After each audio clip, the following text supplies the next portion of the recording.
സൗദിയിൽ ട്രക്കുകൾക്കും ബസ്സുകൾക്കും നിബന്ധനകൾ കടുപ്പിച്ച ഗതാഗത മന്ത്രാലയം. അതോറിറ്റിയുടെ അനുമതിയില്ലാതെ വാഹനങ്ങൾ റോഡിലിറക്കുകയോ സേവനത്തിൽ ഏർപ്പെടുകയോ ചെയ്താൽ കടുത്ത പിഴ ചുമത്തി വാഹനം കണ്ടുകെട്ടുമെന്ന് ഗതാഗത അതോറിറ്റി വ്യക്തമാക്കി. 4 തരം നിയമലംഘനങ്ങളും അവയ്ക്കുള്ള പിഴകളും നടപടികളും അതോറിറ്റി പുറത്തിറക്കി.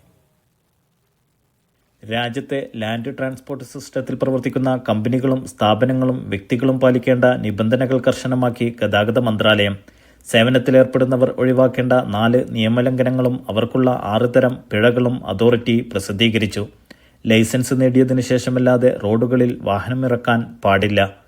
കൂടാതെ ലൈസൻസ് ഇല്ലാതെ റോഡുകളിൽ ഏതെങ്കിലും തരത്തിലുള്ള സേവനങ്ങൾ നൽകുന്നതിനുള്ള തയ്യാറെടുപ്പുകളും ജോലികളും നിയമലംഘനത്തിൽ ഉൾപ്പെടും. യാത്രക്കാരെ ക്ഷണിക്കുക, അവരെ വാഗ്ദാനങ്ങൾ നൽകി വിളിക്കുക, പിന്തുടരുക, അവരെ തടയുക, ഒത്തുകൂടുക, ക്ഷണിക്കുന്നതിനായി യാത്രക്കാർ ഉള്ള സ്ഥലങ്ങളിൽ ചുറ്റി നടക്കുക എന്നിവയും നിയമലംഘനങ്ങളായി പരിഗണിക്കും. അതോറിറ്റിയുടെ അംഗീകാരം ലഭിച്ചതിന് ശേഷമല്ലാതെ ലൈസൻസ് മറ്റൊരാൾക്ക് കൈമാറാൻ പാടില്ല.